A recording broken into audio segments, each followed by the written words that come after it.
Hello বন্ধুরা, সবাইকে আমার চ্যানেলে ওয়েলকাম। তো দেখো, আজ বাবা সকাল সকাল বাজার থেকে নিয়ে এসেছে চিংড়ি মাছ আর এঁচড়। এঁচড় চিংড়ি খাবে বলে। তো চলো এঁচড়টা কেটে নিই। তো যেমন কথা তেমন কাজ, আমি বসে পড়েছি এখন এঁচড় কাটতে। আমি কোনোদিন এঁচড় কাটিনি যদিও, তবুও আমার শাশুড়ি মাকে দেখে শিখেছি। উনি সবসময় এঁচড় কাটার আগে প্রথমে ভালোভাবে হাতে এবং বটিতে সর্ষের তেল লাগিয়ে নিন। ওনার কাছেই শুনেছি হাতে এবং বটিতে সর্ষের তেল লাগালে না এঁচড়ের যে আঠা হয় না, ওই আঠাগুলো হাতে লাগে না।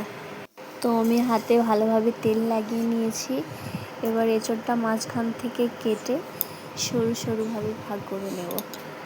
এভাবে কাটলে এঁচড়টা অনেক সুবিধা হয় কাটতে।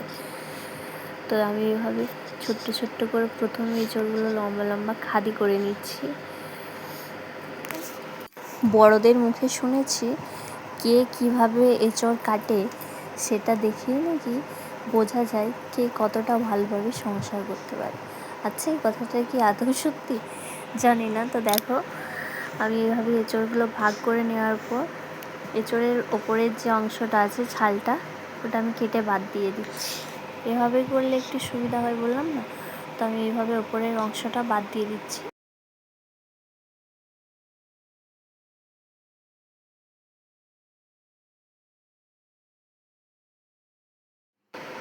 তো এঁচড়ের ওপরের অংশ তো বাদ দিয়ে দিয়েছি, এবার যে মাঝখানের শক্ত অংশটা সেটাও আমি বাইরে ফেলে দিলাম, ওই জায়গাটা খায় না।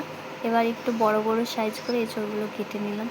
তো তোমরা দেখতেই পাচ্ছ আমি সাইজটা কীরকম রেখেছি। এভাবে একটু বড় বড় করে সবগুলো আমি কেটে নিচ্ছি।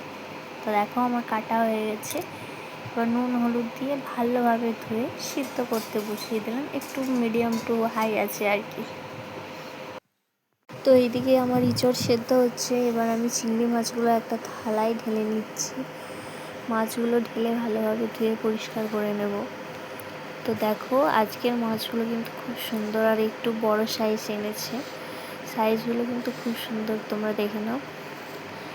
এই সাইজের মাছের সাথে এঁচড় দারুণ, মানে এঁচড় চিংড়ির জন্য পারফেক্ট সাইজ হচ্ছে এই চিংড়ি মাছটা। তো চলো মাছগুলো আমি ধুয়ে নিই।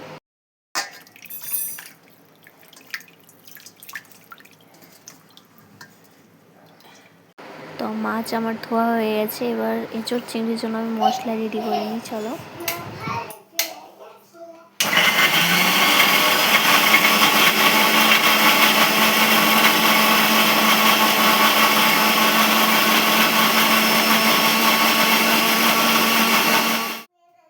এদিকে দেখো আমার এঁচড় আর আলু সেদ্ধ হয়ে গেছে। কড়াইয়ে এবার গরম করতে দিয়ে দিয়েছি তেল। আর এইদিকে একটু চিংড়ি মাছের মাথা দিয়ে বড়া বানাবো। এই বড়াটা খেতে যা টেস্ট হয় না, বলে বোঝানো যাবে না।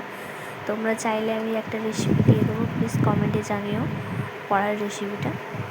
তো বড়াগুলো ভেজে তুলে ওই তেলেই আমি দিয়ে দিলাম চিংড়ি মাছ। চিংড়ি মাছগুলো এবার একটু লাল করে ভেজে নেব। তো দেখো আমার চিংড়ি মাছ ভাজা হয়ে গেছে। এবার ওই তেলে দিয়ে দিলাম পেঁয়াজ। পেঁয়াজগুলোকে ভালোভাবে ভেজে নেব।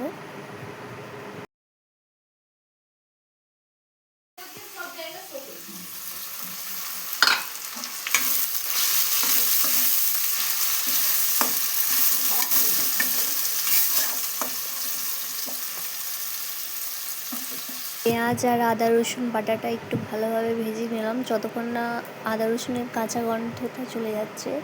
তো মশলাটা ভাজার পর এবার আমি গুঁড়ো মশলা অ্যাড করছি। একটু হলুদ গুঁড়ো, পরিমাণ মতো জিরে গুঁড়ো, ধনে গুঁড়ো আর সামান্য একটু লঙ্কা গুঁড়ো। যে যেরকম ঝাল খেতে পছন্দ করো সেই অনুযায়ী লঙ্কাটা দিও তোমরা। তো দেখো সব মশলাগুলো আমি দিয়ে